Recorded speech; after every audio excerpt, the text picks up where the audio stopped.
Ah, je suis sûr que vous êtes tous là pour ça. Ce fameux autoradio Android. En fait, ça remplace le contour central qui vient. Et d'ailleurs, il y a certaines mini qui ont un écran qui ressemble, mais ça, c'est une seconde monte. C'est-à-dire que ça a été monté par l'ancien propriétaire de la mini, et c'est ce qui m'a séduit dans la voiture d'ailleurs.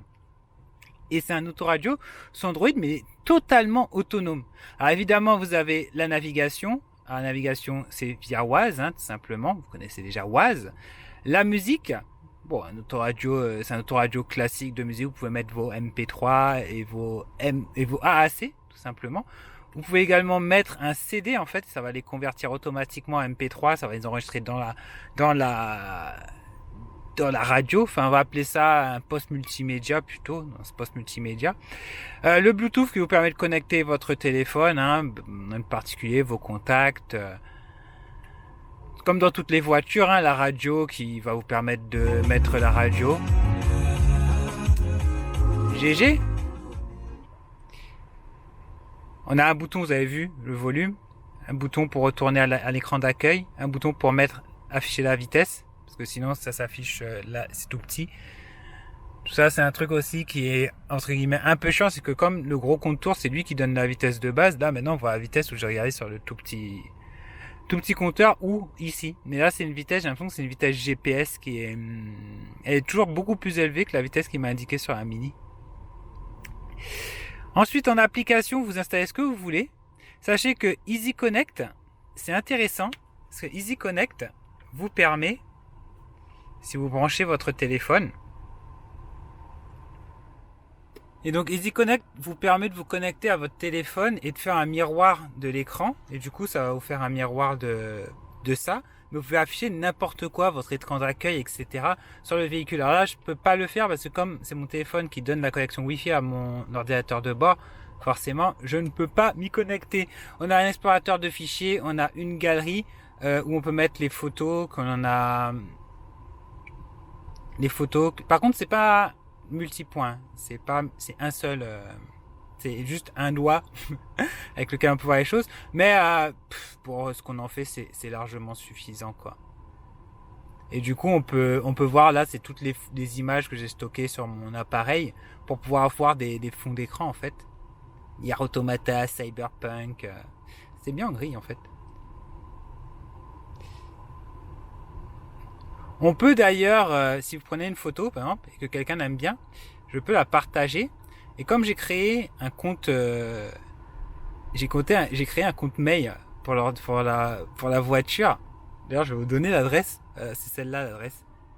C'est mini1chili@gmail.com si vous voulez lui envoyer des messages à la voiture. Bah, vous envoyez à mini1chili et elle va recevoir toutes vos captures d'écran et tout parce que ouais, j'ai créé une adresse mail à cette titine carrément.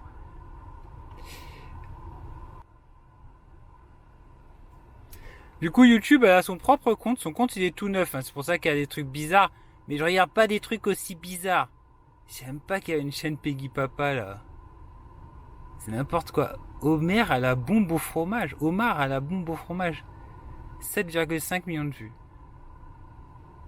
Ok. Et Facebook fait de la pub. Tout va bien. Tout va bien. Tout va bien. Mais après, vous pouvez faire des choses un peu plus originales. Comme par exemple, vous pouvez installer Twitch. Et du coup, vous allez vous retrouver à pouvoir regarder vos vidéos Twitch, pouvoir voir les gens que vous suivez sur Twitch. Vous allez pouvoir voir, vous voyez, que Joueur du Grenier. Tiens, il y a Amourante. Elle est en ligne, Amourante. Et du coup, je peux regarder Amourante en direct sur ma voiture et puis je peux lui parler en même temps. Bon, après, ma connexion, elle est pas super d'ici, mais même voilà. C'est la grosse voiture de geek, en vrai. Tu peux aller aussi sur Steam, par exemple. Voir laquelle de tes amis sont connectés. Tu peux voir le magasin pour voir qu'est-ce qu'il y a au catalogue. Tu peux même acheter un jeu depuis ta voiture. C'est cool du coup. Là, les offres spéciales qu'il y a sur Steam. Voilà, Prison Architect et tout. Dans le même style, Alors, le seul truc qui est un peu chiant, parce que j'ai pas encore vu comment tu... Ah, c'est là pour retourner. Ouais, ça retourne vraiment à l'accueil. Mais il doit y avoir un bouton peut-être pour retourner en arrière. Ubisoft Connect, le même principe. Alors évidemment, entre le Rockchip PX5 qui est dans cette autoradio Android et la connexion qui est pas hyper réactive, c'est pas aussi réactif quand tu vois, je sens que c'est pas comme quand je suis sur mon téléphone quand j'ai la fibre à la maison, mais c'est quand même plutôt sympa globalement. Et là tu peux voir tous les jeux auxquels tu joues, tu peux voir les succès que tu as eu chez Ubisoft. Ça aussi je trouve ça cool. Et ouais, de manière globale, je trouve que on peut faire plein de choses que je trouve sympas. Par exemple, je trouve que TikTok, c'est un média qui marche bien comme ça dans la voiture. Bon, ça c'est un live, je sais pas pourquoi il fait un live, mais cyberpunk. Mais tu vois, je trouve que c'est un média qui passe bien comme ça. Je trouve que ça fait fashion, ça fait fun et je trouve ça vraiment génial en fait. Voilà.